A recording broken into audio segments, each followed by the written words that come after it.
আহমদুল্লাহর গালে গালে পতিত আহমদুল্লাহরা সত্য জান্য গোপন করে। মুখের কথা চলবে না, একটা দলিল দিতে হবে, এই দলিল দিতে হবে। আর নাইলে ঘন্টা কিন্তু 48 ঘন্টা দিলাম আমি, সব রেডি করছি। আলি একটা না, এমন আরো 20-25টা আইটেম আমি রেডি করছি, ধরার মতো, আল্লাহর মতো ধরার মতো রেডি করছি।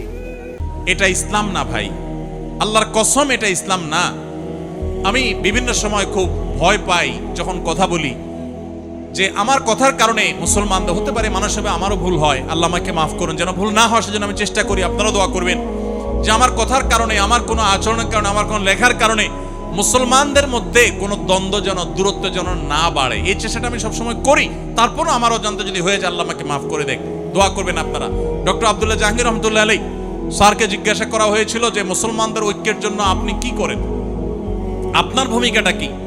তো স্যার জবাব দিয়ে বলেছেন, ঐক্য সৃষ্টি করার জন্য পাওয়ার লাগে, পাওয়ার। অর্ডার দেব যে কাহিনী করলে, ঝামেলা করলে, অনৈক্য তৈরি করলে তাকে শাসন করা হবে। স্যার বলতেন যে আমি দুর্বল মানুষ, আমার হাতে এত ক্ষমতা নেই যে মুসলমানদের বিভিন্ন বিবাদমান গোষ্ঠীগুলোকে আমি এক করে ফেলবো, এত শক্তি আমার হাতে নাই। তবে একটা জিনিস আমার কাছে আছে বাবা, সেটা হলো আমি সবাইকে এক করে ফেলার মতো এত ক্ষমতা আমার না থাকলেও আমি চেষ্টা করি যে মুসলমানদের নিজেদের মধ্যে বিভিন্ন রকমের যে বিবাদ আছে সেগুলো যেন আর না বাড়ে, সেই চেষ্টাটা আমি আব্দুল্লাহ জাহাঙ্গীর করি। মানে আগুন লাগছে যে মুসলমানদের ঘরে, সে আগুনের মধ্যে যেন ঘি আর না ঢালা হয়, সেই চেষ্টাটা আমি করি। তো স্যারের এই কথার অনুসরণটা আমি করার চেষ্টা করি। অর্থাৎ সাধারণত কারোর নাম ধরে, কোনো গোষ্ঠী নাম ধরে কারোর সমালোচনা, বিশুদ্গার, মাহফিলে, মিডিয়াতে, টিভি চ্যানেলে, অন্য কোথাও সাধারণত না করার চেষ্টা করি। এরপর যদি কখনো হয়ে যায়, বুঝবেন ওইটা আমার মিস্টেক, বুঝবেন মানুষ ওইটা আমার ভুল, এবং সেই জন্য আমি অনুতপ্ত। আমি কখনো এগুলো চাই না ভাই। আবারও বলছি, আদর্শিক ভিন্নতা থাকবে, আপনাকে আমি আদর্শে কম্প্রোমাইজ করতে বলি না। আপনার ঈমান, আপনার আকীদা, আপনার মানহাজ, আপনার চিন্তাধারা, এটার উপর আপনি অটল অবিচল থাকেন, কিন্তু কোন অবস্থাতে মুসলমানদের মধ্যে বিভেদের প্রাচীর তৈরি করবেন না। আল্লাহর ওয়াস্তে নতুন করে বিভেদের প্রাচীর আর তৈরি করবেন না। সমস্ত কুফুর, অপশক্তি আজ একাট্টা হয়ে গেছে, শুধু আমরাই বিভক্ত। আমাদের এখন বিভক্তি দূর করে একেবারে গলাগলি করে কাছে আসি হতে হবে, আমি এমনটা বলছি না। আপনি আপনারটা করেন, উনি ওনারটা করুক, মতপার্থক্য আপন জায়গায় থাকুক, কিন্তু দিন শেষে মনে রাখেন উনিও আপনার কেবলাকে কেবলা মনে করেন, উনি আপনার রাসূলকে রাসূল মনে করেন, উনি আপনার আল্লাহকে আল্লাহ মনে করেন, উনি আপনার কোরআনকে কোরআন মনে করেন, উনি আপনার হাদিসকে হাদিস মনে করেন। আপনি 5 ওয়াক্ত নামাজ ফরজ মনে করেন, উনি 6 ওয়াক্ত মনে করে না, 4 ওয়াক্ত মনে করে না, উনিও 5 ওয়াক্ত নামাজকে ফরজ মনে করে। উনি ইসলামের 5 রকমের কথা বলে, আপনিও 5টার কথা বলেন।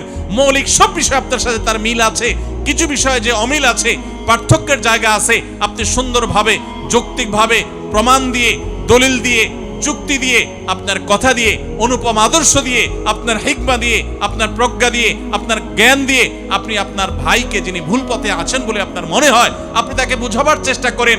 আল্লাহর ওয়াস্তে ওয়াজ মাহফিলের মঞ্চকে, আলোচনার মঞ্চকে, মাইককে, টেলিভিশন মিডিয়ার ক্যামেরাকে, মাইককে, এগুলোকে গাল মন্দের ক্ষেত্রে পরিণত করবেন না। আপনারা যারা সাধারণ মানুষ আছেন, আপনাদেরকে আমরা বলবো যে সর্বস্তরের সাধারণ ভাই বোনেরা, আপনারা আল্লাহর ওয়াস্তে হুজুরদের কেউ যদি এরকম দলাদলি এবং গ্রুপ করাকরি করে, ডিভাইড এবং আপনার এই জাতীয় পার্থক্য তৈরি করে, গ্রুপিং করে, বাড়াবাড়ি করে, আল্লাহর ওয়াস্তে এই কাজটাতে হুজুরের সহযোগিতা করবেন না। আপনি আপনার কাছে যেটা সঠিক মনে সেটা আমল করবেন। আল্লাহ আমাদের সবাইকে মুসলমানদের ঐক্যের প্ল্যাটফর্ম যেন তৈরি হয়। দেখুন, আমাদের পার্শ্ববর্তী অনেক দেশ, পৃথিবীর অনেক দেশ, বিভিন্ন মতের মুসলমানদের একত্র হতে আমরা দেখেছি, কিন্তু আমাদের দেশে সেগুলো নাই। বিভেদ দিন দিন আরো বাড়ছে, বাড়ানো হচ্ছে। আল্লাহ আমাদের সবাইকে এই বিভেদগুলো দূর করে ঐক্যের পরিবেশ তৈরি করার মতো কাজ করার তৌফিক দান করুন।